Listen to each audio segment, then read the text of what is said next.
This morning, the dignitaries seated in this hall will recognize them and announce those who are already invited. If that is permitted by the representative of Vice Chancellor, please join me in welcoming the representative of the Vice Chancellor of this university, Professor Hydrocarbon, who is to be represented by a very able lieutenant, the Deputy Vice Chancellor, Academic and Innovation, Professor who is now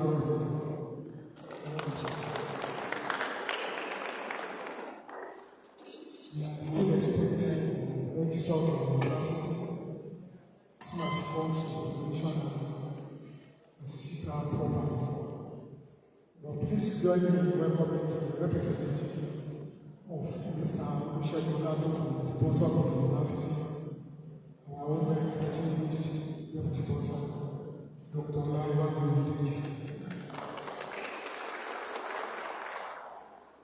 I want to recognize the Provost of the College of Health Sciences,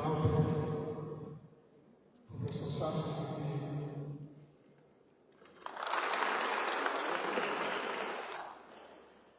We are making an amazing, very distinguished individuals. I can see the Dean of Clinical Sciences, the distinguished medical practitioner, Professor Yamuwa Lubegabele. Please permit me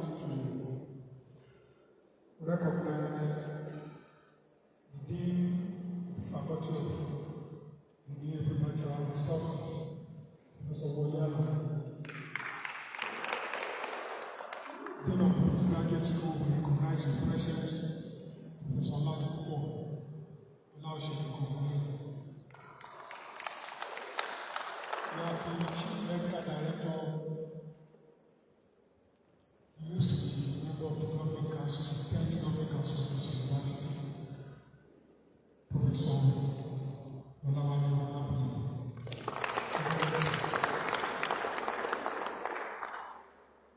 Professor Edward, please be standing for the commission, sir.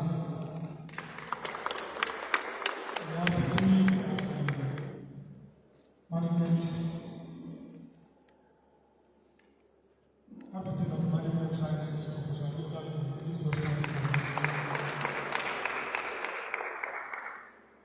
Professor Labule, we are told that yours is in top portion. He's the Chief Medical Director of the College of Health, of the Hydrocarbon University Teaching Hospital. Please recognize for this character. There's someone here who is special to us, was part of this university, and he has decided to make part. I want us to recognize the retired director for the university, Alaji Olayola.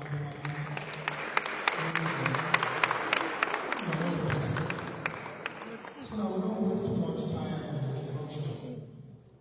I want to go straight to the program. But not until I have called the lighting the Faculty of Physical Sciences, Mr. Taiwo Olaitan. Thanks for the progress of the panelists and the words of presence. We appreciate you for coming. But please bear with us. We are going to have time to read out all names.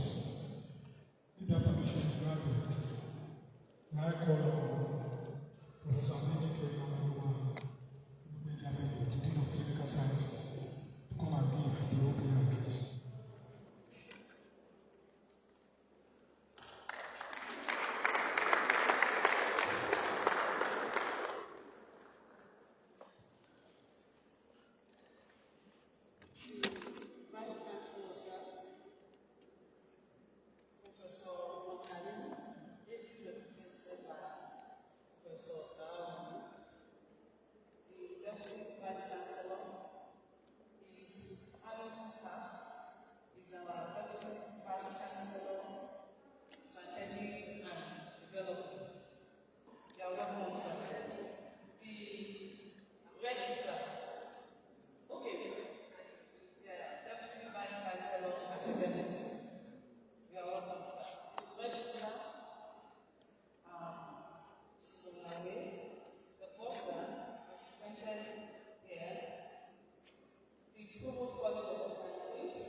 member of academic board of the faculty,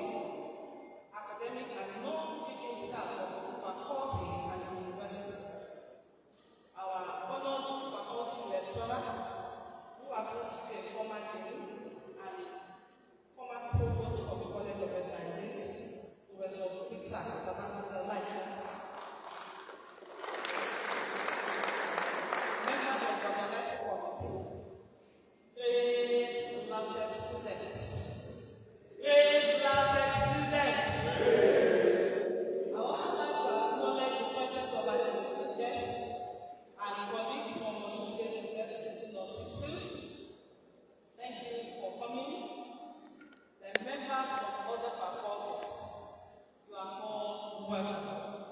To God be the glory, great things He has done for the opportunity to witness the third faculty lecture of this faculty and the second in my tenure as the dean of this great faculty. To Him alone the glory. It is a fact well known in the academic sector that scholars and academics must provoke thoughts that will direct and guide policy makers in policy formulation and implementation, especially on issues involving the health and welfare of the people. Today, our faculty once again has come to raise awareness, to discuss extensively the causes, complications that can arise from, and to offer solution to a very important but often neglected health-related issue called burns. Burn injuries have significant public health implications, with substantial morbidity and mortality affecting individuals, families, and the society as a whole. They cause not only physical harm, but also psychosocial, economic, and long-term complications. Victims require not only initial treatment, but also long-term rehabilitation, including surgical reconstruction, pain management, and strong psychological support. Our lecture today, beyond the steps, confronting the burden of hydrocarbon, born injuries and disaster in Nigeria, was chosen to critically address hydrocarbon burns and to analyze the burden on both the individual in particular and our nation in general. Our lecturer will provide us with scientific approaches to lessen the occurrence and effect of burns on our nation. This lecture tends to teach us to be good handlers of hydrocarbon materials in order to avoid fire accidents, and where such occurs, the first aid to apply, and subsequently for medical consultation to reduce deformity and complications. Thus, a very important lecture that concerns all and some. Distinguished members of the high table, ladies and gentlemen, having worked at appetite, our lecturer, Professor Peter BABATUNDE, OLAITAN, an eminent plastic surgeon with international recognition, is ready to do justice to the topic for our information and our education. I encourage you to pay close attention and engage in the valuable insights that will be shared with us today. Once again, I want to welcome our colleagues and friends from Osun State University Hospital. You are welcome. I extend a warm welcome to you all and wish you a happy listening. Thank you.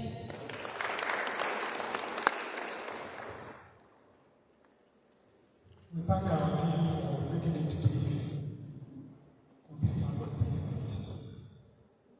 While introducing we missed out on so many important people. Please beg the Vice Chancellor to allow me to be a seat. And on that note, I want to respectfully recognize the Secretary to the Board of the College of Health Sciences, a very distinguished Director of Wisdom, Dr. Professor Prince,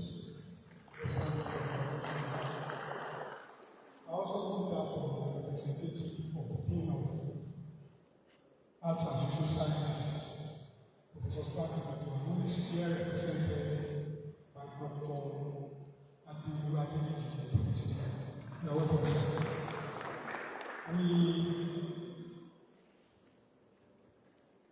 We are going to introduce the guest speaker officially, but we needed to wait for delegates from one of his constituencies. He was provost of the College of Health Sciences, Ladoke Akintola University of Technology, Osogbo. He was also Chief Medical Director of the Ladoke Akintola University Teaching Hospital in Osogbo. So once again, we welcome our people from Osogbo. We're talking of Professor Peter BABATUNDE. You are welcome, sir. He will be taking us through a very special topic beyond discuss, confronting the body of hydrocarbon-borne injuries and disasters in Nigeria. He will take us through that topic, and we trust him to be a very good job of that. At this point, ladies and gentlemen, we listen to the message of Vice Chancellor of this University, Professor Isaac Olatuto. So if that is taken, we'll ask our Provost of the College of Health Sciences, Professor FISAPS, to come to deliver his own keynote address. Professor FISAPS.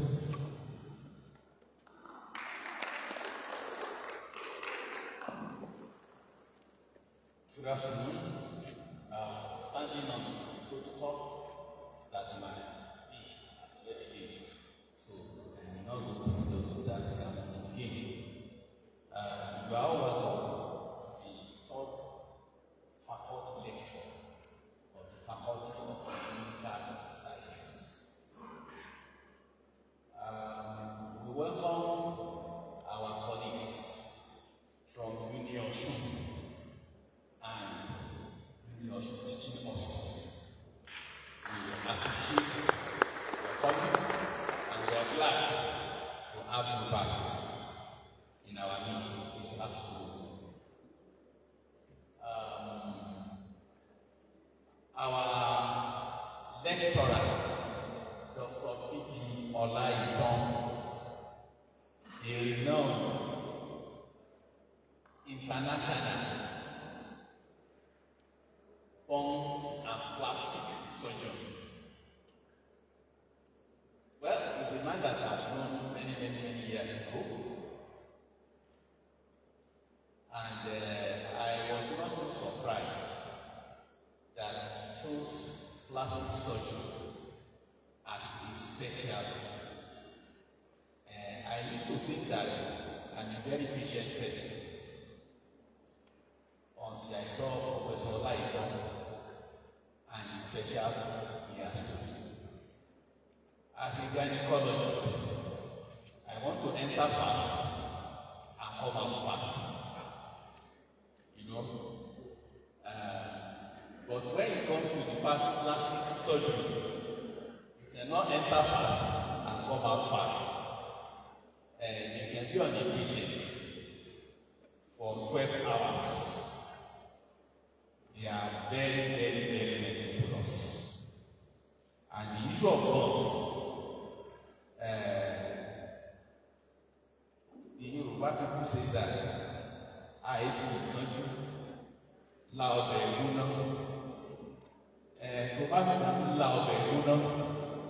the person that you take care of, they will patiently have to take care of you.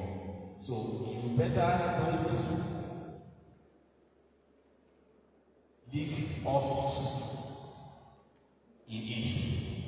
Otherwise, you will take years, very likely, even to be treated.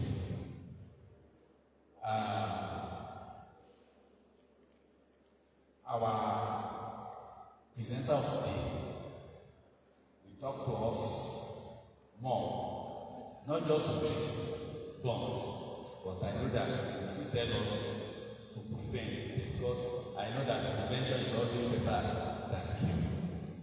So, we are all welcome, and I believe that you will not regret being in this lecture, but both to learn and you also become an advocate of preventing burns. Thank you.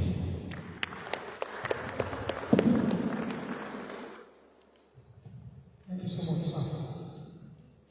It is time to listen to the message of the Vice Chancellor to be presented by Professor Zamogo, which is honorable.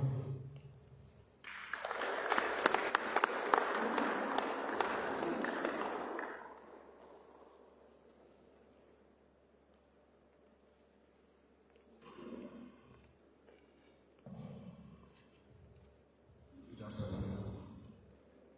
On behalf of Vice Chancellor Professor OLAITAN,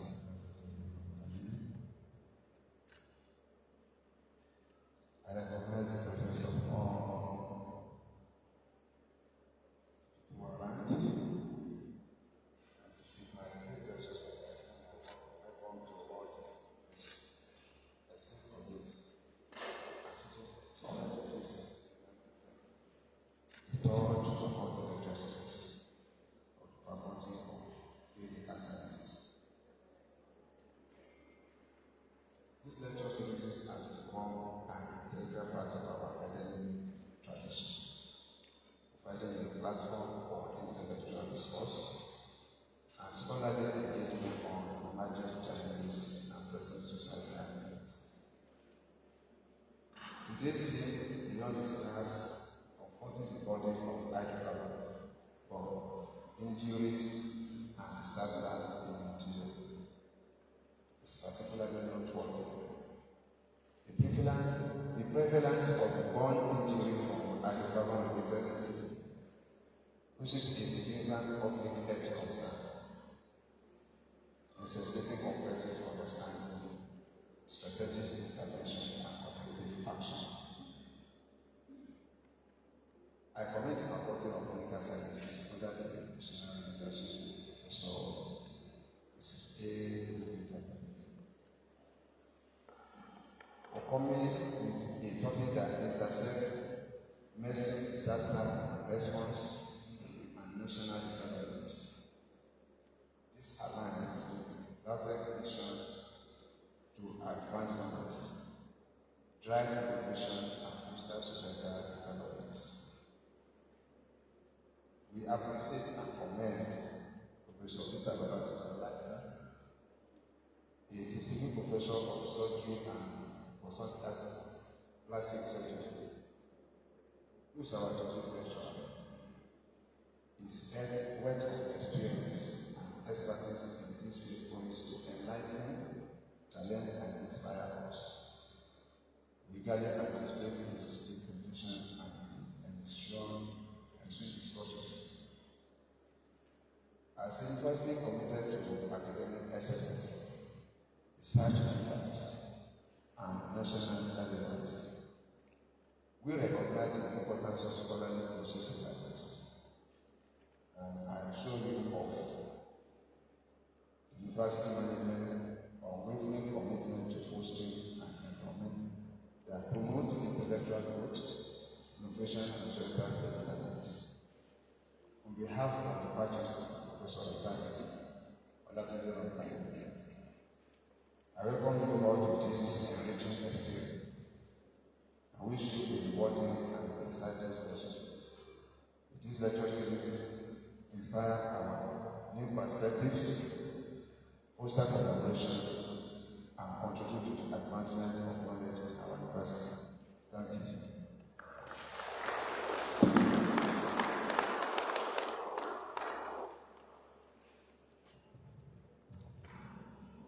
We thank you, sir.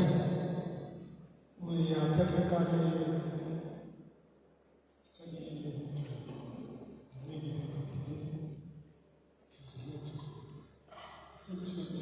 please permit me to call on Dr. FWACS Stephen to come and read the citation of the case.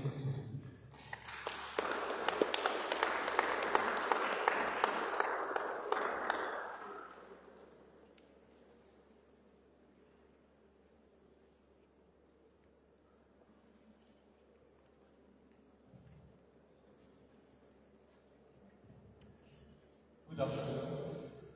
I stand on the existing protocol. I'm one of the lecturers in the Department of Surgery, and I'm highly honored to read the citation of my teacher, who is also my mentor, Professor BABATUNDE OLAITAN. I will want to humbly request, sir, that you stand on your feet as I read the citation.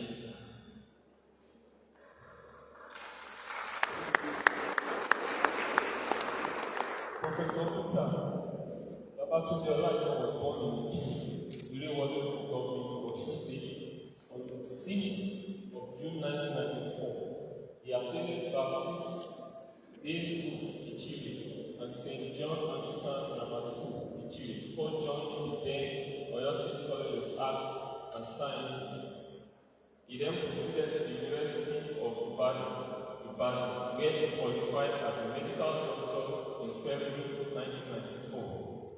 He did his internship at the University College of Ibadan and served as a youth corper at the International Institute of Tropical Agriculture, Ibadan.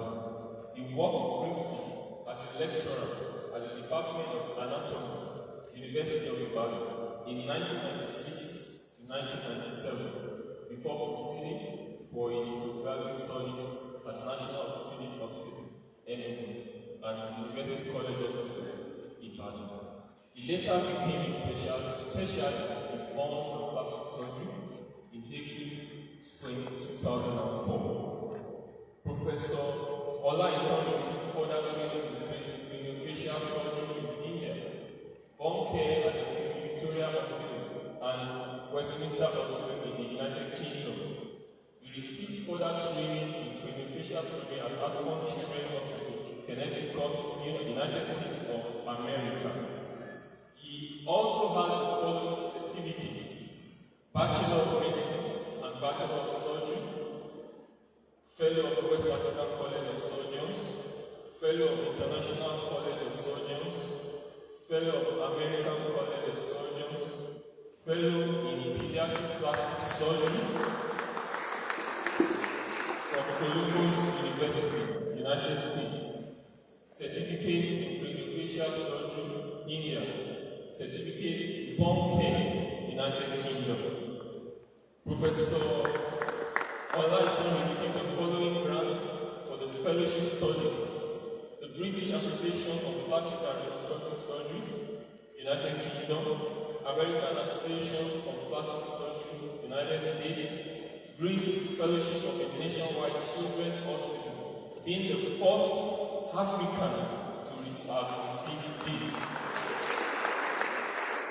Professor Peter OLAITAN is a member of numerous professional bodies including Nigerian Medical Association, Nigerian Association of Plastic, Reconstructive and Aesthetic Surgeons, Nigerian Bone Injury Society, which is an association that is served as its president in 2015 to 2017, and we equally have here represented the current president of the Nigerian Bone Injury Society.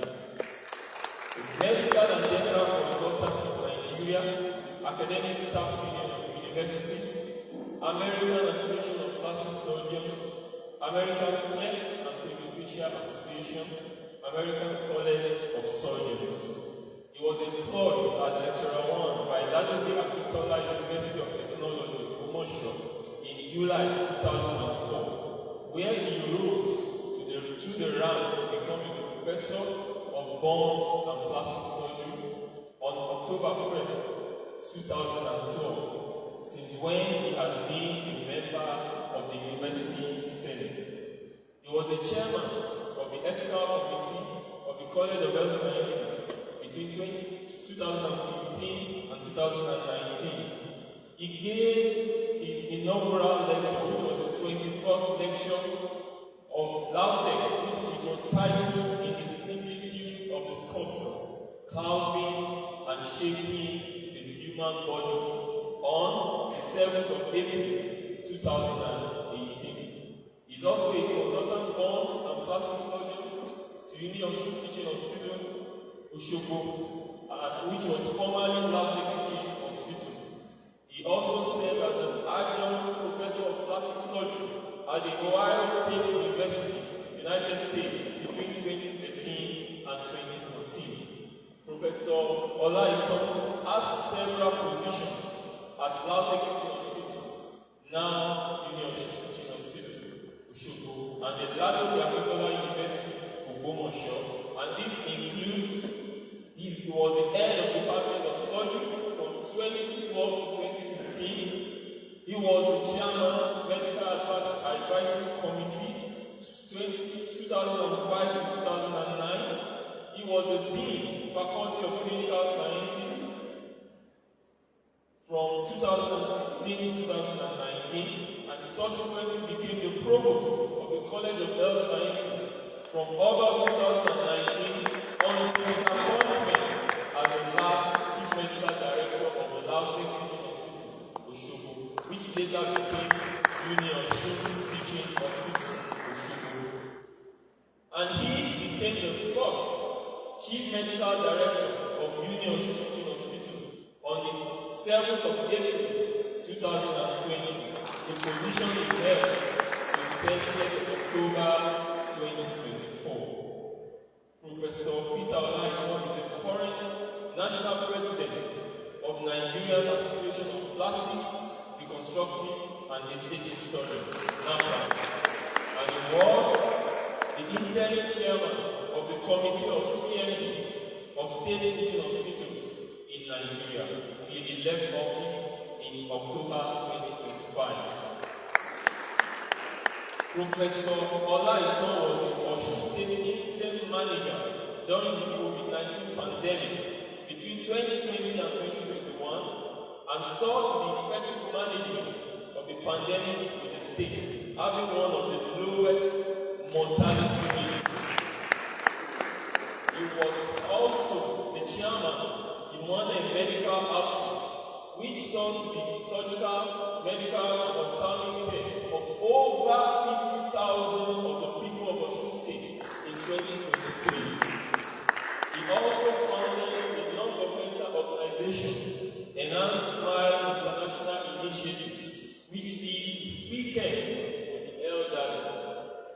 He has also received several research, fellowship, and travel grants, which include Smile Train grants, which has enabled him to treat hundreds of cleft lip and palate patients free since 2006 and which still runs currently.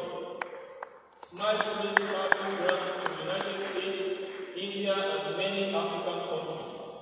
The National Institute of Health grants to study killer genes. The National Institute of Health grants for craniofacial defects in Nigeria. The National Institute of Health grants for craniofacial clefts in Africa. And the Tetford grant to study microbes in HIV patients.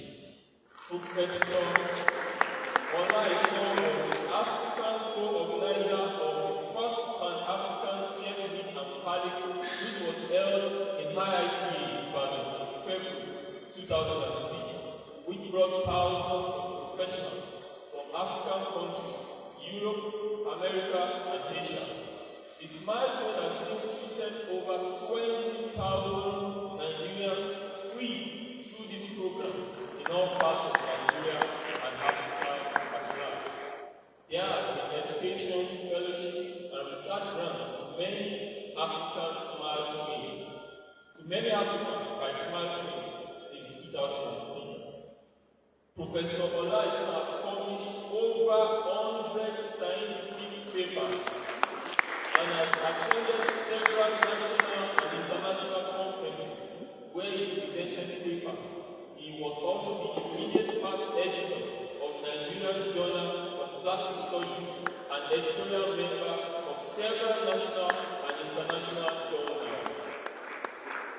Not only academics, he is also a community leader, a prince of Ikire land. He was the national president of Ikire Progressive Union between 2015 and 2021. He led a team that settled the age-long ownership tussle in Ikiri. He rebuilt the previous King's Palace and the writing of the history of Ikiri land during his tenure. Professor OLAITAN joined others to establish Ikiri Nursing Clinic, an hospital organized for the town by indigenes of Ikiri at home and in the diaspora, where he is one of the directors. Professor Peter BABATUNDE OLAITAN is a zonal pastor at the Redeemed Christian Church of God, RCCG, Mount Zion. He is happily married to Professor Mrs. Janet OLAITAN, and their marriage is blessed with children and a grandson.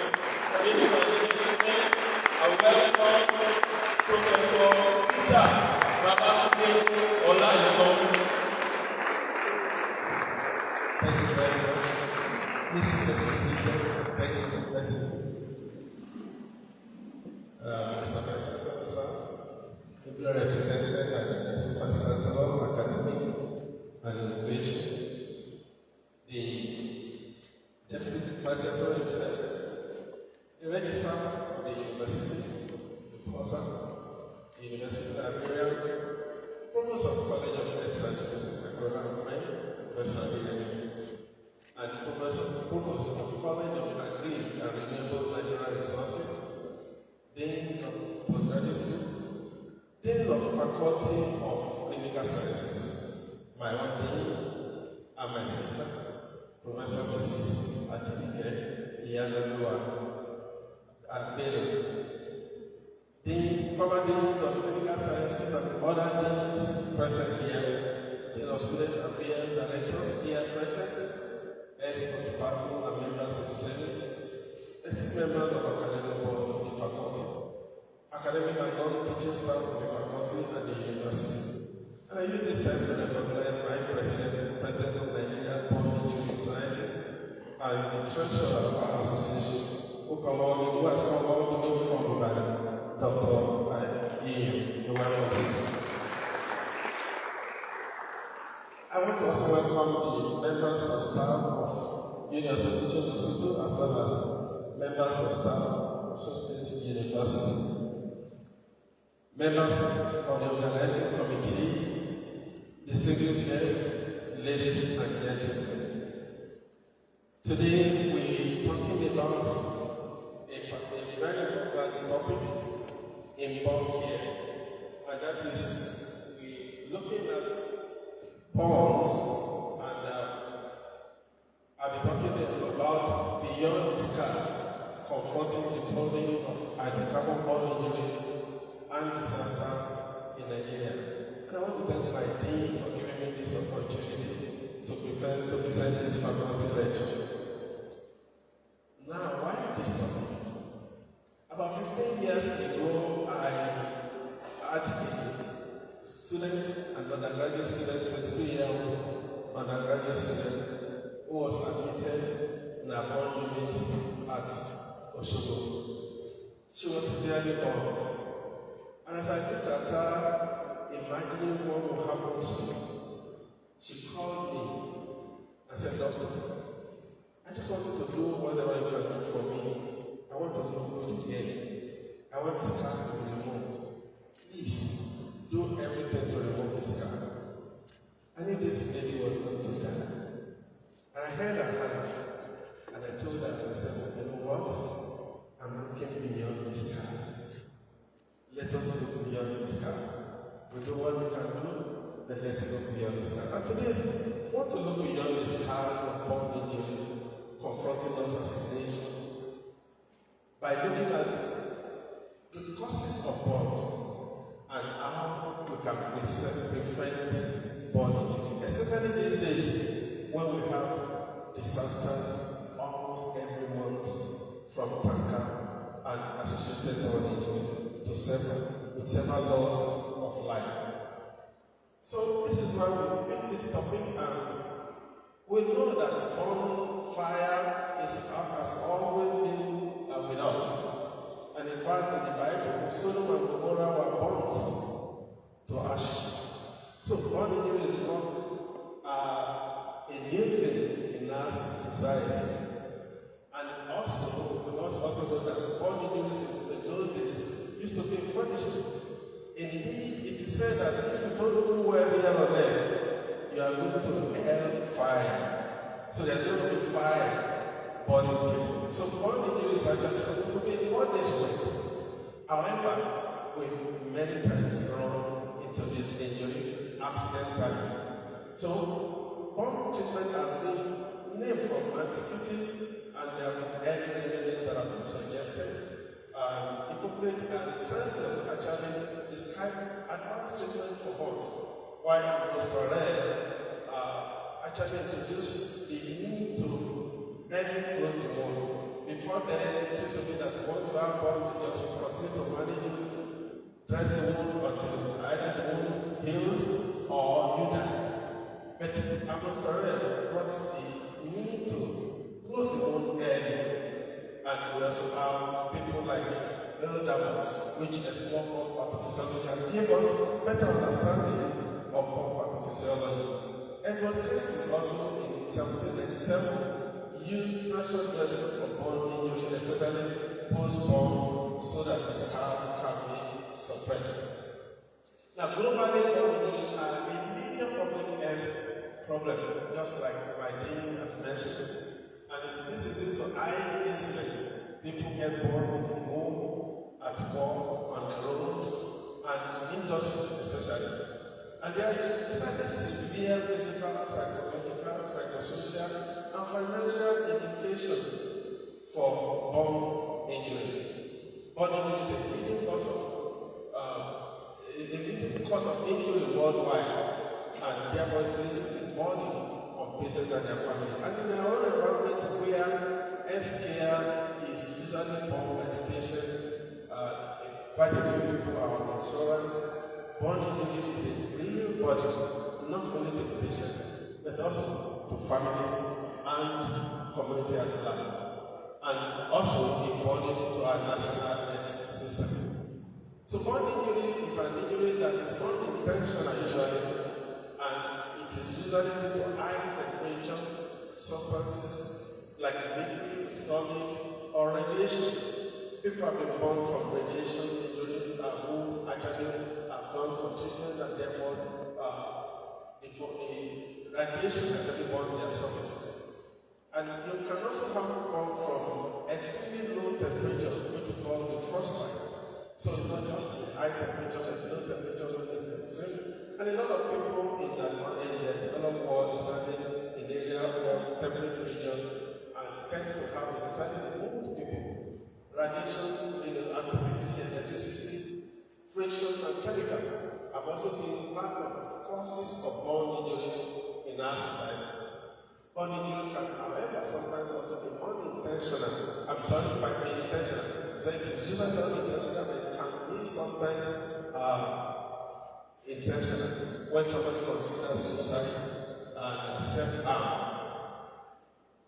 So the global burden of bone injury must therefore be appreciated. About 7 to 10 million people suffer from bone injuries annually, and up to 33,000 of these happen every day, requiring medical care. In developed countries, incidence is decreasing, and this is because there is public education and awareness, and there are preventive measures that have been placed into places in industries, in homes, in offices, to prevent bone in the first instance. And this has led to a reduction in bone injury. However, in a developing country like ours, the trend remains unchanged, and unfortunately, in the recent years in Nigeria, the trend is actually alarmingly increasing. So, again, when we talk about bone injury, we see severe morbidity, especially when the extent of the injury is a lot. Minor bone injury may not even be sent to the hospital. Somebody touches an iron has some little bone, may not be sent to the hospital, and some be sent to the hospital where you can't even record private hospitals where treatment is just on outpatient basis. But usually when somebody sustains an extensive bone injury, there is severe morbidity, there is high mortality. The higher the percentage of 648. And it is estimated that about 180,000 deaths occur annually from burn injuries worldwide. Over 85% of these, unfortunately, occur in the low and medium income countries like ours. Almost two-thirds of the natural disaster that we say occur actually occur in African sub-region as well as South Asian region. And these factors for burn injury include high risk occupation, people work in kitchen, people are involved in electrical work that could also be exposed either to electrical injury or fire injury. Overcrowding, poverty, and lack of safety precautions also in homes, especially in overcrowded home in community where you have a lot of houses put together. As one injury in one house can actually extend to another. Young girls in domestic role, when you put a 10-year-old, an 8-year-old in charge of siblings and younger ones to cook, this they don't know, they don't have understanding, and so may run into trouble with how to manage the kitchen, and therefore igniting burn injury. Medical conditions like epilepsy, we've reported cases of epilepsy.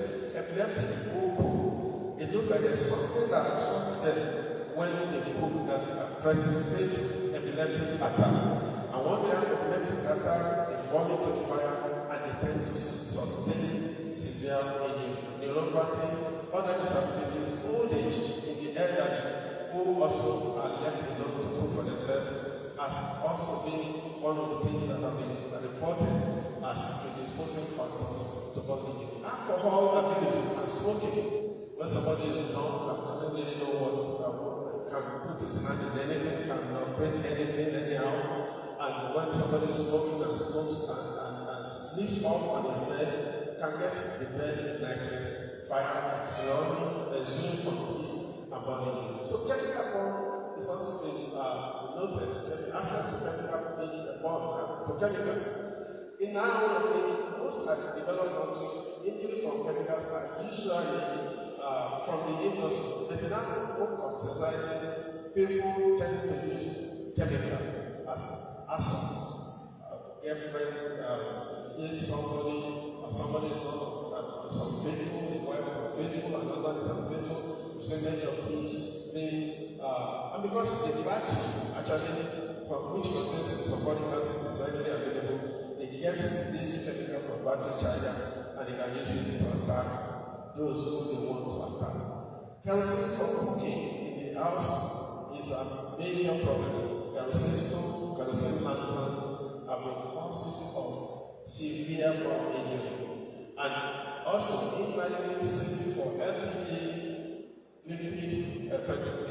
liquefied petrochemical gas, and electricity have also been sources of burn injury in our environment. And I must say here also that we've also found out that burn injury in most of the developing countries tend to be extensive compared to in the developed world. This is because of the way what I've said earlier, that because of the preventive methods, the reduction in burn accident, fire accident, there is therefore, and of course, easy access to firefighters to put off the fire immediately this happen, which is one of the problems that we have in this community, in this country. So, burn occurs mostly in the home, at workplace, and road crashes, road accident, which can involve a vehicle, no vehicle, and can also involve tanker, as you can see, we will see later. Home care is expensive, and we must know that, and that's where the prevention must be emphasized at every level. The cost of caring for a young patient, the cost of setting up a home facility that will take care of the young patient is enormous. And it's been said that the average cost per patient with medium burns in 2014 in the US is about $88,218 US. Now you can multiply that by 160, 150 in Nigeria.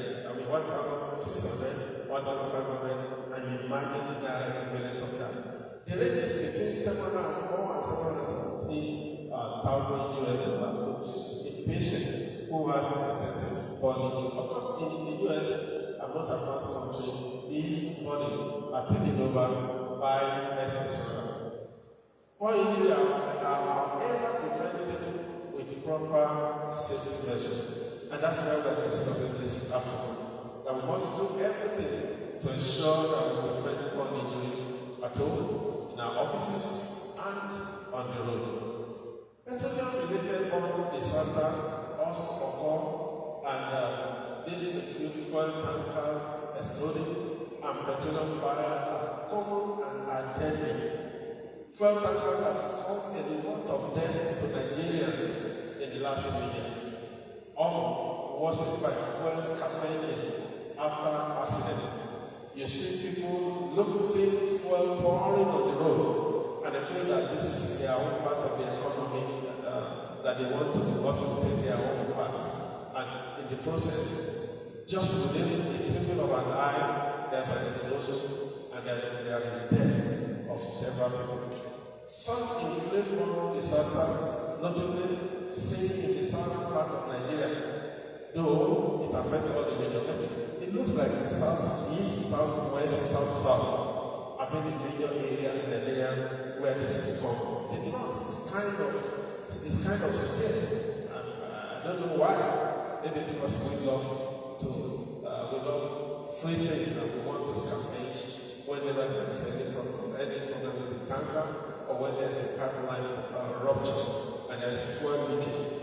A lot of people go there to fetch fuel. Pipeline finalization has also been a problem and fuel testing. A lot of people, especially in the south and southeast, have been involved, including southwest, have been involved in ensuring that they make sure that the pipeline that carries fuel are tampered with and then put a lot of tubes and other things in order to scavenge to collect the fuel. And in the process, there have been explosions of fire which has destroyed and killed quite a lot of people. Contaminated kerosene mixed with gasoline has also been found in our environment, and this has also caused a lot of death, a lot of fire accidents that lead to death. Explosion from filling lit stove and lamps. Here, when a lantern is on and the fuel gets exhausted, the idea is to switch off the lantern, switch off the stove, and then you can pour your kerosene. However, in an oil, because the opposites are in an oil, many people pour the kerosene into the lantern or the stove, and of course that commonly leads to explosion. And a lot of people have lost their lives in the process of this. So petroleum-related oil disasters in Nigeria are characterized by impact on human beings, including frequently involve multiple family members when this happens at home, and also on the road. It can also affect several people. The result is prolonged hospitalization, disfigurement, and disability if this does not need to end. Stigma and social rejection as a result of scars and contractions that may occur after the cure is also something that has been found to be common. What is the way forward? OLAITAN said that prevention of burn injuries based on the epidemiology in the developing countries remains a major way of reducing the current state of morbidity and mortality. We do not have the money to treat. We do not have the money to establish senior health center. We do not have the money to get firefighters to work. And so we must be able to use our brains and ensure that we find a way of preventing burn injury. And that's the main purpose of this discussion this afternoon. Petroleum products and hydrocarbon products are many, and some of them include petrol, gasoline that we commonly put in our cars, diesel, engine oil, kerosene, asphalt, jet fuel, liquefied petroleum gas, other products like paraffin wax, naphtha, bitumen, petroleum coke, hydrogen, gases like propane, methane are all hydrocarbons. But the ones that are commonly involved in burn injury in our environment are petrol, diesel, and kerosene, as well as liquefied petroleum gas.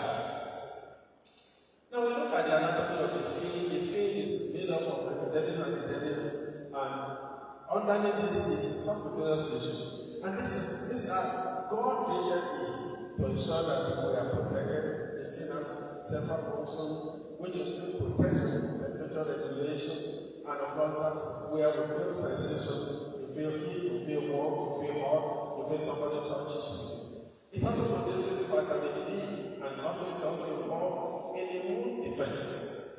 It's also involved in electrolyte and water balance. Fats, water storage in the body is also done in the skin. Waste exclusion, psychosocial communication. We all appreciate somebody when we say that somebody is beautiful. It is the skin that covers the space that we appreciate, that we see. Okay, and of course when somebody is ugly, we know that either he has a rainbow skin, he has a deformed skin, we can appreciate that. So the skin is a very important organ of the body, it's the largest organ in the body, and God has created it to ensure that we are protected. Now, when we look at burn injury, burn usually damage or remove the skin barrier or the mucosa. I mean, the skin covers the entire body, and we also have the mucosa in the mouth, in the nose, and the genitalia. And most of these are not commonly involved in burn, but the skin. And so the barrier is removed. And all those functions that we say the skin provide then becomes impossible. And that's why we have problems. So you have flu loss, you have infection, you have shock, you have temperature imbalance in some patients, and you have reduced immunity in some patients. And sometimes you have multi-organ dysfunction and multi-organ failure, depending on the extent of the burn injury, and this can lead to death of the patient. We therefore must understand the burn injuries, and then we need to know well. The American classify burn injury into 4 ways: first degree, second degree, and third degree, and fourth degree, whereas the British classify it into 3, first, second, third degree, depending on the depth of the injury. Because as deep the business of deep injury, the extent, the severity increases, the morbidity increases, and the complications to that kind of a patient increases. So the higher the percentage of the body surface that is born, and the deeper the body injury, the more the complications that tend to accompany the body injury. So the body injury therefore is classified as superficial body injury, which this is what we call the first degree, and that tends to come with pain, with redness, and with white swelling. You also have the superficial partial injury, and then which is second degree. You have the deep partial, and you have the full thickness injury, which usually come with charge, incessant, and excavation. Now, systemic effect of severe injury, like I said earlier, one can affect all organs depending on the depth and total body surface area that is involved. And so every system in the body can be affected. You have the respiratory system, receptacles, restless, breathless, and can also have other complications that can actually make the patient stop breathing. It also affects the cardiovascular system, the heart, and there are a lot of toxins that can produce that can also damage the heart, the central nervous system. All the systems of the body can be affected by an extensive burn injury. And that's why efforts should be made to ensure that effective and immediate treatment of such disease with extensive burn injury is done. Without timely and effective management, this derangement can lead to severe morbidity or death. In some cases, the extent of the injury makes survival impossible. Now, when we look at the epidemiology of the burn, because before we can talk about how to prevent burn, we must therefore look at how the burn itself is sustained. So, who is affected? How are they affected? Where the injuries occur? When does it occur? What are the risk factors? And what are the implications? So, if we are able to answer this question, then it will be easy for us to know how to prevent burn injury. We have said that the highest incidents are in low and middle countries, and the civilian in conflict zones suffer more severe burn injury like that you have seen. Now, when we talk about the technology of burn, we must know that this it's important because it guides our preventive strategy effectively and helps us to reduce burn-related morbidity and mortality. High rates of flame and carbon have been found in children in Nigeria, and we're going to see some studies that have been done in Nigeria and what we have seen. So burn injuries are preventable through education, public awareness, safe home, safer homes, safer workplace, and of course, legislation by the government. Women Development Report of 2015 showed that burn mortality rate per 1,000 is high in developing countries. You have 57 women in 1,000 and 106 men. And compared to the developed countries where this is low, you have 249, in low countries you have 249, women and 291 men, compared to 57 and 106 in developed countries. So you find out that the risk of mortality therefore is higher. And if you remember the fact that we said that the extent of the injury in developing countries is also higher. So that will also account for this difference in mortality. So the mortality rate differs by about 3 times. So there is 3 times possibility of dying from burn injury if you are from Nigeria than if you are from Canada or the United States. Physicians are also an issue. Per 10,000 people in developing countries is high as about 27.9 doctors per 10,000 people, but in developing countries we have about 2.9 per 10,000 people, and a lot of these people are still applying. Healthcare access is also another problem. So, and there is a difference of about 10 times. There are well-equipped burn centers in developed countries compared to poorly equipped burn centers in developing countries when we have at all. Now, in Nigeria, some studies have shown flame to be the most common injury. So when we went from Lagos in 1983 shows flame to 56.2%, that took ground in Dr. Consul for 7.8%, OLAITAN shows 66.7% of flame burn. FICS in 1987 showed 77%, and Kalayi in Zaria showed 49.1%. These are injuries from flame burn, and I tell you, most of these injuries are from hydrocarbon accident, either petrol, diesel, or gas. Burn injury in Nigeria is predominantly flame burn, transition from domestic to related burn disaster. So we've had a lot of problems in the home, but these days we're beginning to have disasters on the road, and a lot of people dying from this. Most of the flame burns are from petrochemical related injury, like I said earlier. The Nigerian Burn Injury Society, I have to appreciate my president, Dr. Yunus here this afternoon, set up a data to assess the number of patients that are seen in Nigeria in different parts of the country. Over 18 months, we saw that Southwest reported 363 patients that have sustained burn, North Central 351, Southeast 267, South 197, Northeast 192, Northwest 131. I must confess to you that these are patients who present to burn centers. Okay? So this does not include patients who come to private hospitals. And of course, it doesn't include patients who die at the scene of the accident. Burn injury from kerosene is common because kerosene is commonly used in Nigeria, and I've said that most of the time is from the lighting lanterns and cooking stove that this occur. And so, concerning petrol, it's a major cause of burn injury in homes, and usually it's from stored indoors for generator, petrol that have been stored for generators, for use in generators.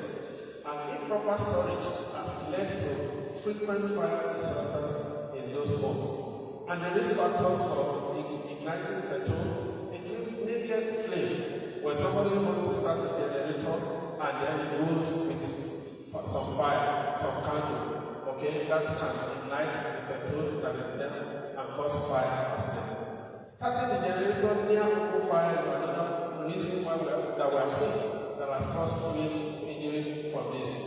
Using foam while you are trying to start the generator is also another risk factor and that should be prevented. So when you are going to start your generator, sometimes you go with phone lights and as you are about to start, a call comes and you want to pick the call and explosion occurs. Fuel stored in cars, in homes, during scarcity have also been causes of explosion in homes. One injury from liquefied petroleum gas often occurs during cooking at home, and this increases when cylinders are kept inside the kitchen.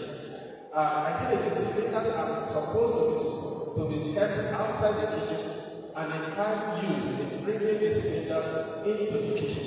Even when there is fire accident, the effect will be minimal compared to when you have the cylinders in your kitchen and then there is an explosion. So it's always good to keep the cylinders outside and pipe it into your house. Common causes of these include gas leakage, nearby cylinders they explode, ignorant children who want to turn the fire on, they turn the gas on, and then they go somewhere to look for matches, and by the time they come, the gas is all over the kitchen, and as the light hits, there's an explosion. So ignition should come before opening the gas, and we must teach all our children this. One injury from candle wax can also occur. Of course, candle wax use is getting lower and lower these days. But when you put the candle wax that is neat on a table that is a wooden table and you slip off, that can be the reason why you have more injury from candle wax. Now, when you cook at the floor of the home, and this is very common in the low socio-economic people, this also tends to cause the injury when the chair can run there and then pull on the stove, and that can probably be a source of the injury. Bitumen have also been seen the causes of injury. Most of the bitumen that are laid on the road are hot and therefore can also predispose somebody to injury. Now, scars from burns. Burn scar cause disfigurement and functional restriction. And that's very important. The impact can be both physical and psychological. Many patients suffer from depression due to extensive scarring. I mean, I've had a lady who got burned, chemical burn by ex-lover, and then she looked terrible. And unfortunately, she took her life because of the appearance, because she was feeling not happy.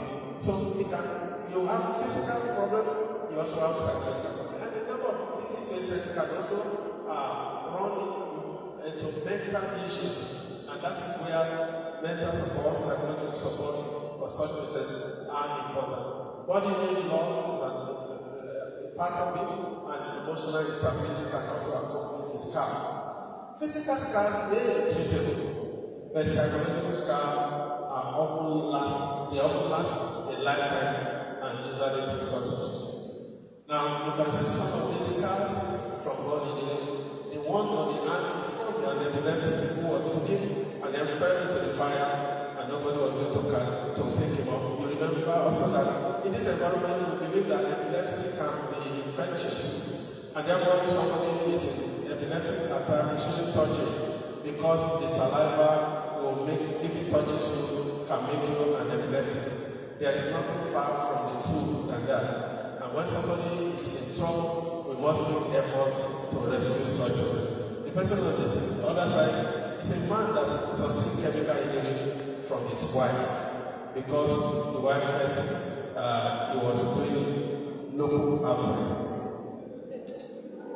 Now, when we look at this young lady, when she had her injury, she actually had her shoulder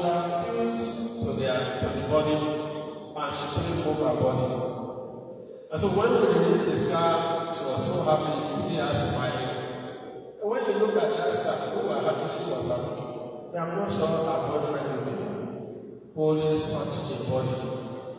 So, and you see the other side, that lady actually has a scar plastering the breast, okay, onto the cervix, onto the chest wall. And so this is the fact, and there is no place you can bring skin to cover this kind of scar.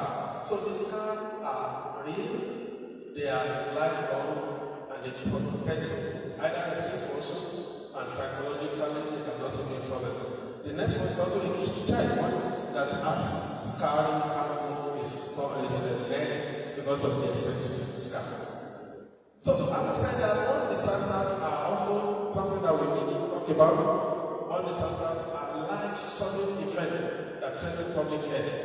They often overwhelm local healthcare resources. I imagine if we have one disaster, we have 50 to 100 people getting born injury, and we bring them to our hospital here. I don't know where we will keep some or any hospital in Nigeria for that matter. So the disaster usually overwhelm the system, and they cause many casualties, which usually exceed capacity and cause major loss of life and property. And one is that to take care of the large number of patients is always the problem. And it's defined as a mass common casualty from a known thermal agent, usually fire. Common causes include domestic fire accident, which can occur in the whole pipeline for analysis that we have talked about, and tanker accident. Mass casualties are characterized by injury which exceed local healthcare capacity, severe burn with limited immediate care, which also increase death from such injury. High morbidity. Most of them tend to suffer extensive burn injury, and they tend to have morbidity, incapacitation, disfigurement, scarring, excessive scarring. And complex management, which require coordinated response from multiple emergency services, firefighter, ambulance, the doctors, the nurses, and everybody that is involved. Of course, funds from the government. There is also infrastructural damage as a result of fire disaster and bomb disaster, and panic and chaos, which hinder rescue and treatment effort. There are usually others whose interest is video and photographs at the scene of accident instead of assisting to rescue this person. And I want to appeal to us that when people are in agony, when people are in trouble, we should rather think about how to help rather than taking picture and taking video to share on social media. Delayed response is often slow because of the need to get several ambulance, get to the hospital, get people from the hospital ready. Usually in an emergency room, you have one or two doctors, and then suddenly they bring in 50 patients. So usually this is overwhelming. And so keep consideration when you have one disaster, include triage, prioritize patients. Those who are dead, those who are severely burned, we need to abandon them and leave them there while you're rescuing those who can be salvaged. Early intervention, timely treatment, improve survival, and outcome. Coordination, some coordination between agencies and healthcare providers is vital.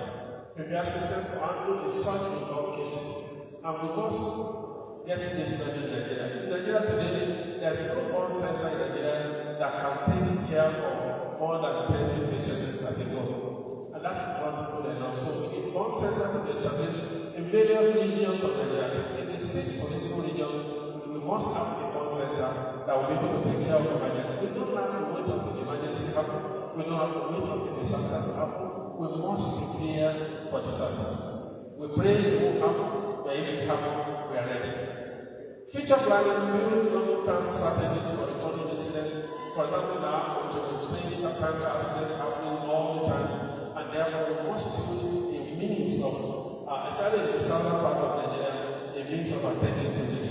Bomb caregiver, ensure involvement of skilled bomb care teams. My president is here. Many times when this disaster happens, the Nigerian Body Injury Society usually don't know about it. They just go and bring in people, firefighter, people, administrators who will just talk theory. But by finalization and explosion,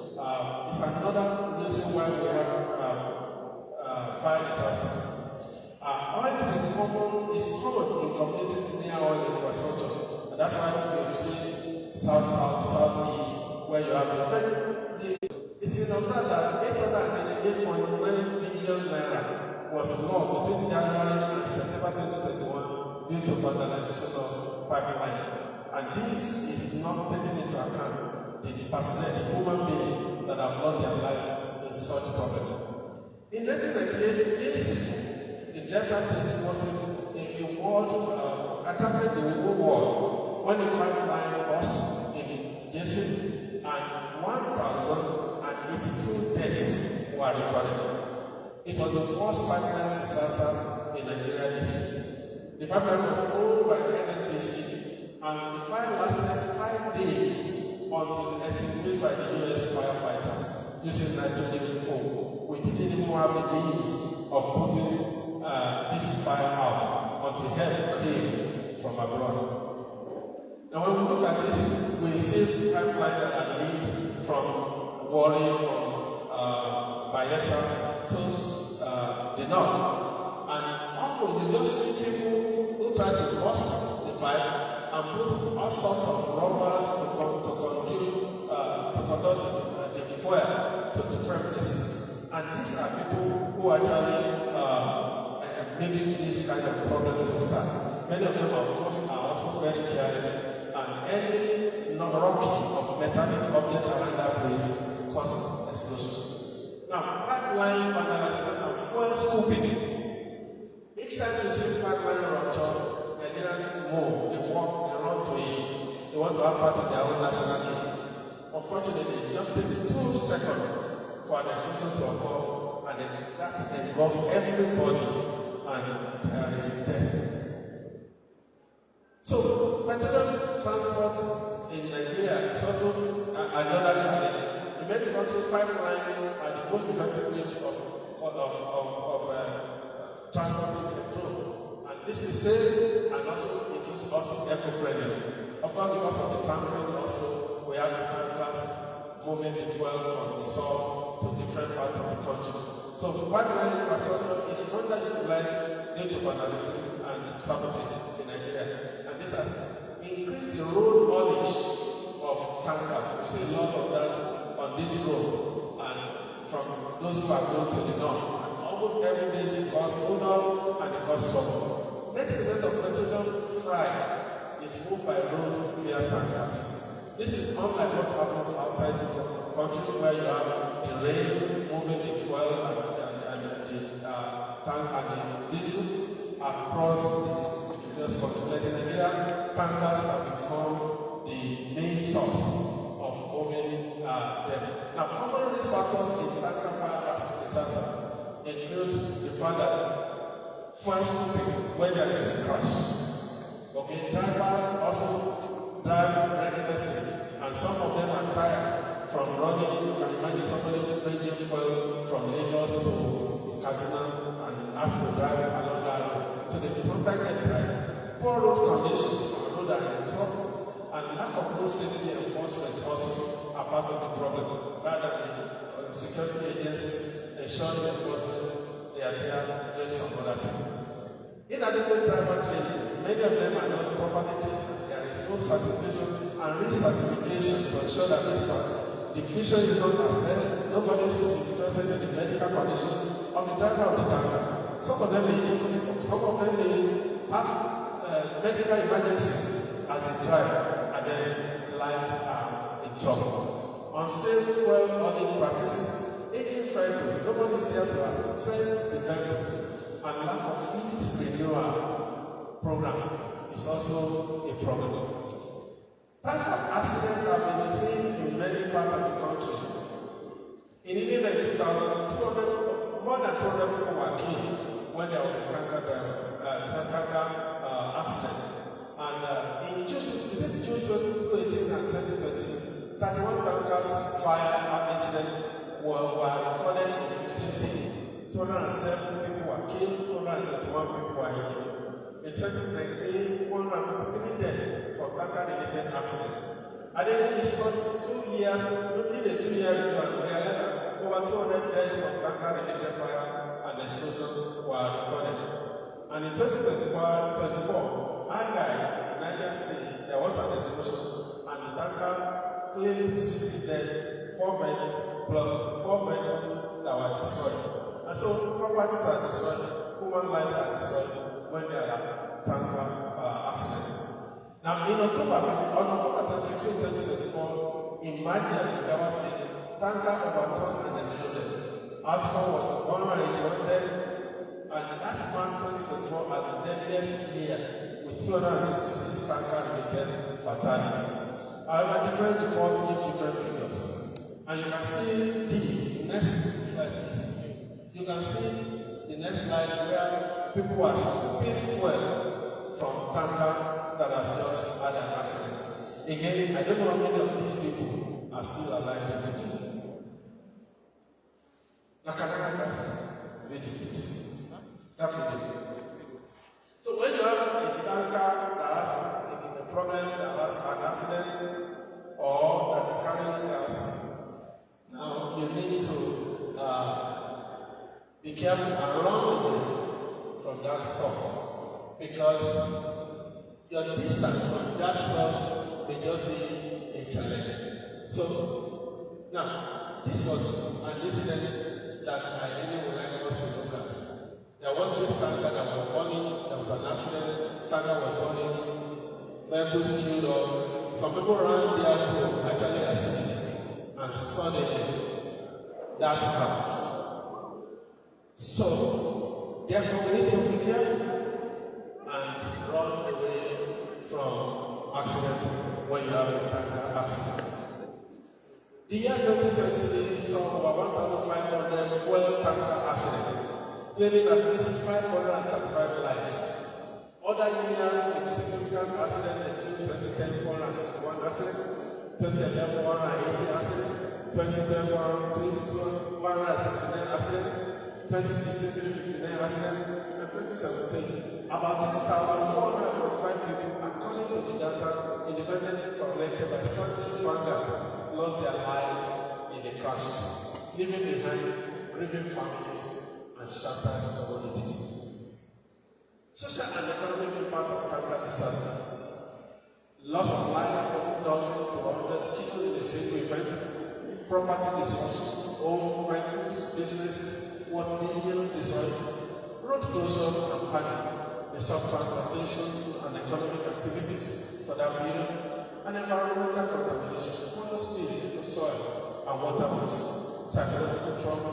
Even the survivors are agitated and are not at rest.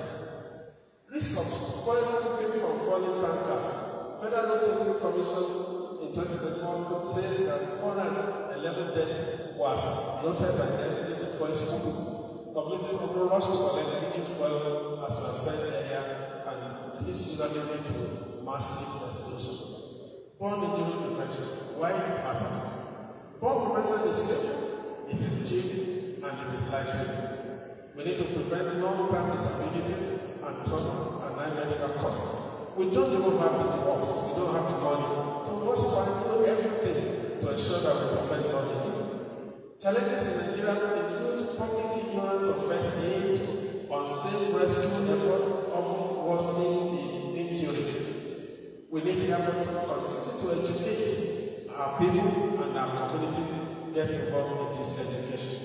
Now, when you have burn injury, the first aid burn that you need to do, including the fact that you need to extinguish the flame by allowing the person to roll on the ground, or by applying a blanket, or by using water or other fire extinguishing. When you are involved in burn injury, you don't run. When you run, you are helping the fire to get better. So, what you do is fall on the floor and roll. Stop the burning process by removing clothing and regulating the burns. Use cool, not cold, running water to reduce the temperature of the burn. This also reduces pain and reduces continued damage to the skin. In chemical burns, remove or dilute the chemical agent by regulating with large volume of water. Wrap the patient in a clean cloth or sheet and transport to the nearest appropriate facility for medical care. And I must say this also, that a number of our colleagues tend to want to manage burn injury. When you have an extensive burn injury, you're a doctor in a private hospital, that's the first one you are seeing in 5 years. You are not likely to go to do good for that patient. Send the patient with extensive injury to this center where this is done regularly and where the patient can get the best of the care. Not every facility can take care of burn situations. Do not start first aid before ensuring your own safety. Your safety first. Put up the electricity, the electrical injury, and run out of that place. Don't apply paste, oil, or any of the listed items earlier to burn. Don't apply ice because ice tends to deepen the injury. Don't prolong the cooling. Okay, so don't think that you want to continue to cool the patient with water. It will lead to hypothermia, and that is not a good thing for that patient. Do not open blisters until topical antimicrobial can be applied, such as by a healthcare provider.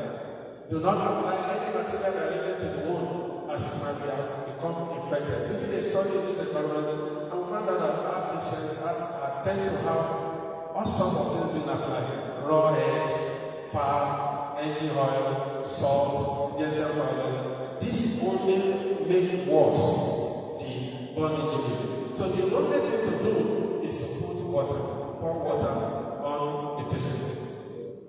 Domestic burn injury, close fire, use safe cook stove. Okay, we've talked about the gas. Let the gas be outside. Pipe it into your kitchen. Avoid those cooking there. Encourage several housing and routine home safety inspection. Improve cooking stove, lower hot water temperature, and also we also need to look at the burglar proofs. Most homes have burglar proofs, and we have suggested that you can have 1 or 2 burglar proofs that only you know about, that you can easily collapse when there is an accident like fire. So you can run, you and your family members can run out of the place. And when you lock your door in the evening, put the key at the door, so that if there is any problem in the night, any member of the family can just quickly go to the door, open the door, and escape. Multiple connection to a cylinder is dangerous. When you have a cylinder is supposed to be connected to one cooker. So don't put multiple connections to different. This has also been observed to cause injury. And every home is expected to have fire extinguisher, at least in your kitchen. And the fire extinguishers are also not just to be there. They are supposed to know how to operate them, and you are supposed to teach your family members how to operate them. Because you may not be home when the fire occurs. So every of your children that can learn about it should be taught. And so it's not just enough to put fire extinguishers in our offices. We must also learn how to operate this fire extinguishers. We must also check this fire extinguisher for their expiry date. The ones in our cars, we need to. Good enough, you know, 60 now arrest you when your fire extinguisher is expired. So we need to look at them regularly and be sure that they are up to date. We've talked about burglar proof. Don't lock yourself in. Look for a place where you can have a burglar proof that you can easily remove in case of fire disaster. Use only water and nothing more than water. Preventing burn disaster from petroleum products, infrastructure and regulatory measures. We need to improve our road safety and driver training. Nobody should just go. Anybody can get driver's license without training, without testing, and that is not good. People who drive vehicles as big as that should have proper training and proper certification. Enforce safety standards for tankers. Design and maintenance safety standards. We need to adopt modern trucks with speed limiters so that the driver cannot run beyond the certain limit. Invest in safer transport infrastructure, including rail and pipeline, rather than just moving fuel from one part of the country to another. It should be run through the pipeline. It should be also taken along the rail, not on the road, where other road users go to. Encourage pipeline transport with regular maintenance and security, food and air patrol, I remember President Jonathan in those days actually employed some group of people to monitor the pipelines when there were incessant strikes on the pipeline. This can't be maintained, and our law enforcement agencies must be empowered to do this. We must prevent all disaster from petroleum products by education and law. Public education on dangers of stupid steel fuel is important. Train and inform national emergency management people, Nigerian Union of Petroleum, natural gas workers, police, FRCS, and others, and doctors too. Prompt reporting of tanker accident with 500 meters safety corridor. When the tanker has an accident, the driver must report to the nearby road safety or police, and they should come quickly, condone the place, and prevent people from having access to the tanker. Penalize companies with the current tanker accidents. This is important, and federal government must take note of this, take care of this, that if a company continues to have its tanker having an accident, then those companies must be sanctioned. And accident-free companies must also be rewarded. Education on prevention of burn. A Chinese philosopher, Quan Tzu, says, if you plan for 1 year, sow rice. If you plan for 10 years, plant trees. If you plan for 100 years, educate people. We must continue to educate ourselves so that burn injury can be prevented, burn disasters can be prevented, and the kind of mortality that we tend to see in our communities can be reduced. Education must continue in order to prevent the severe morbidity and mortality that continue to accompany the use of petroleum products in our communities. And in this, I must commend the Nigerian Burn Injury Society, my president, Dr. and other previous presidents, including my own, who said, I've set up November as a time to educate the public on fire. And we can see the Osogo group and the Bada group are here to just go to schools, educate them. And sometimes we go to the radio stations to talk about different kinds of burn and how people can prevent burn injury in their home. In conclusion, when faced with the dangers of pipeline vandalization of petrol, gas, accident, there are 3 critical actions we must take.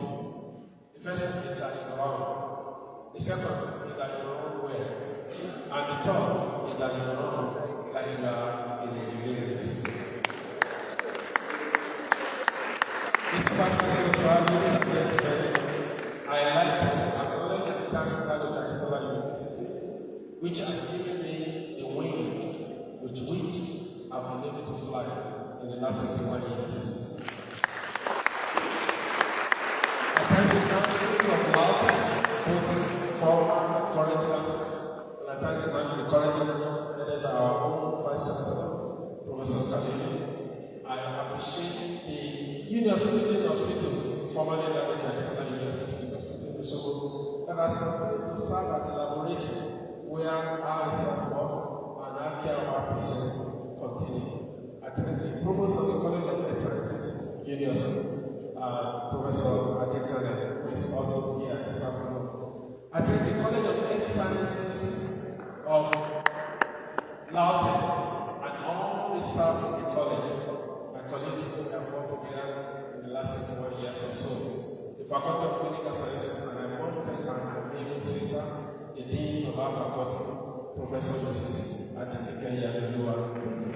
Thank you so very much for the leadership today. I thank the Department of Surgery at Hydrocarbon University and my colleagues in the department. I thank the CMD, Professor Lakuneli, my secretary has two cows, he has several cows. He's my friend, he's my brother, he's my colleague. And I also have to him as the chairman of the committee of CMD of the State Teaching Hospital. I must especially thank the group of people, and that is the whole team in the University Teaching Hospital unit. The nurses here are wonderful. They work so hard every day to ensure that our patients are taken care of. I thank all the resident doctors who have passed to us and all the students who have also passed to us. I thank all the students of Laughton, You guys have been great for us, especially the medical students. It's because the fact that we are number 10 medical school in Nigeria. I'm sure we are going to do our best. Thank you for making us proud. I must appreciate our numerous PhDs, both dead and alive. They have been the source of our research, they have been the source of our expertise. They've given us opportunity to take care of them, put their trust in us, and I thank them. I've thanked those who also have lost their lives to born injuries and disasters in Nigeria. I thank my family, being represented by my wife, Janet,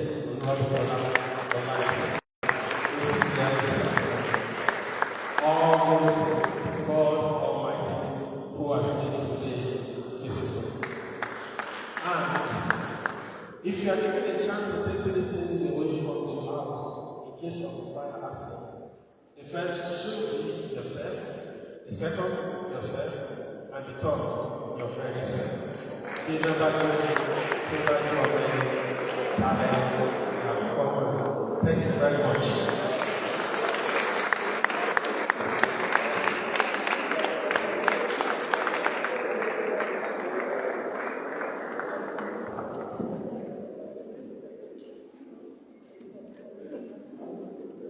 Once again, we want to thank some people at the for that very exciting lecture.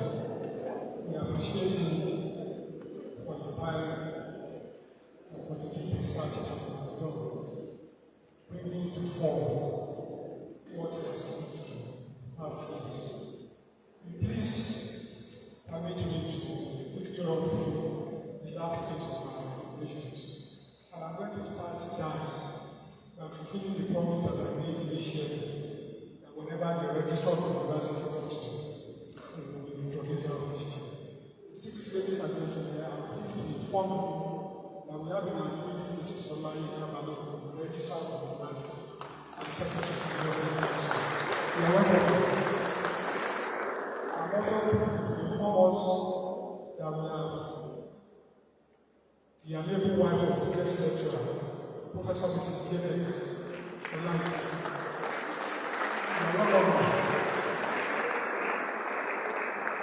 am pleased to inform us that we have Provost College of Health Sciences of the Osun State University, Professor Hydrocarbon,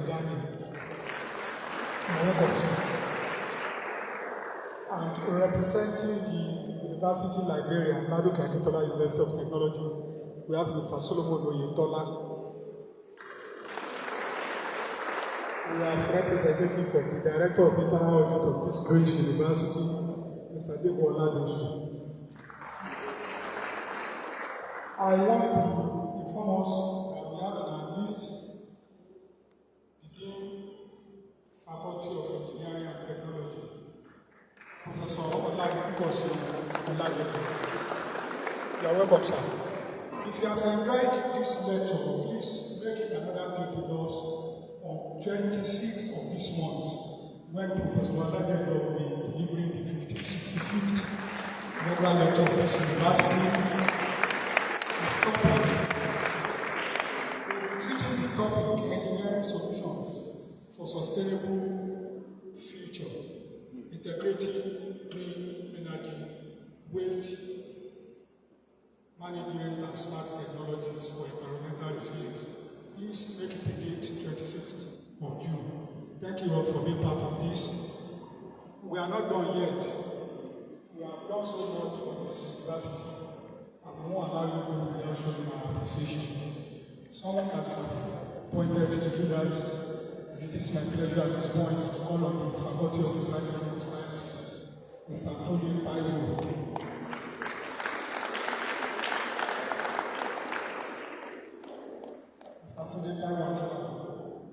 For the vote of thanks.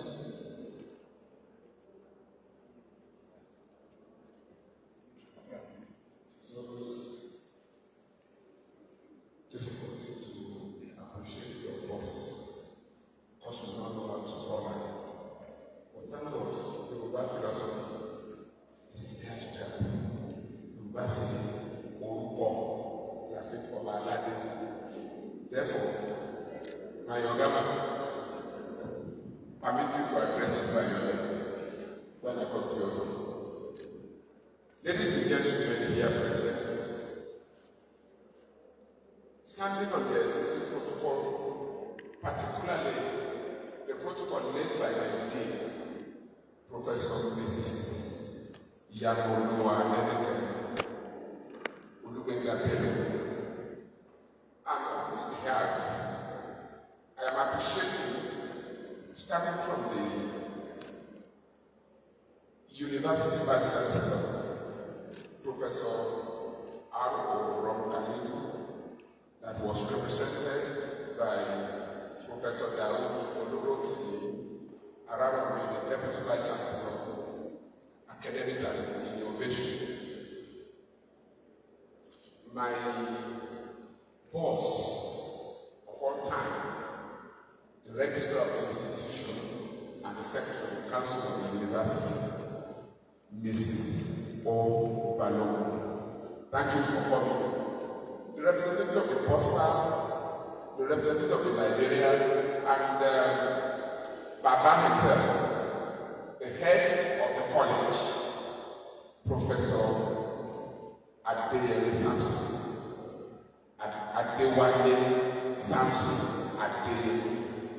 Thank you for coming, sir. For our deans that are present, on behalf of my dean, I'm saying a big thank you to you for the presence of the CMD, Ladoke Adedola University of Technology Teaching Hospital. You are welcome, sir. We appreciate your coming. The college secretary, Dr. Mrs. Omo Oloke, my direct boss. We appreciate you for always being there for us. The unit that is making it possible for us to hear ourselves loud and clear, particularly when it comes to appreciating people, the public and alumni relations, under the leadership of Mr. Leko Fateli. We say thank you to you. The chairman, the local organizing committee of this program, Dr. Chief Israel, I say a very big thank you to you. Our issue is that I'm here present. On behalf of the team again, I say a very big thank you to you. Then our professors in the College of Health Sciences at large, and particularly in the Faculty of Clinical Sciences. I say a very big thank you to you.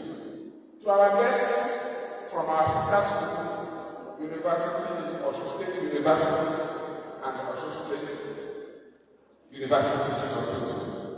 I say a very big thank you to you for coming, and I wish you safe journey back home. And to my dean herself, I want to say a very big thank you to you, Mommy Olubenga-Bello, for being there for the faculty at all times. That our team, if you use the word indefatigable, when it comes to our team, the word indefatigable has a very deep meaning. There are people here that can attest to that. That my team can call you 1 a.m.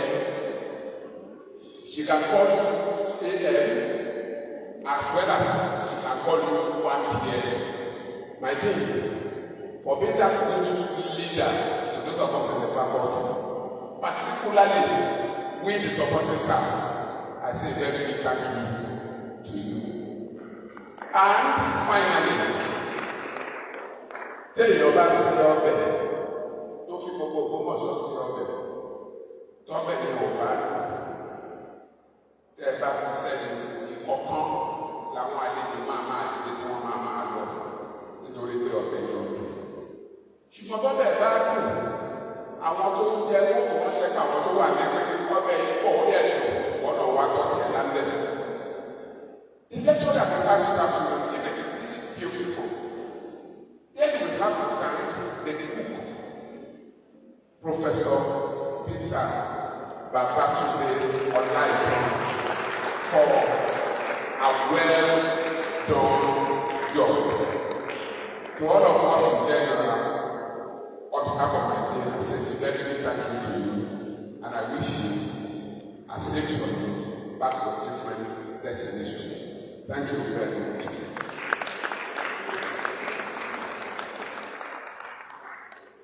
Mr. Kennedy, we appreciate you for not thanking yourself. This afternoon, you also when the guest lecturer came on me to instruct that I especially recognize the presence of the management of the Osho Teaching Hospital. And we appreciate you. We also appreciate the presence of members of the NUCA. You are all welcome. Lord bless you always. Thank you so much. Please can we rise?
We appreciate your presence.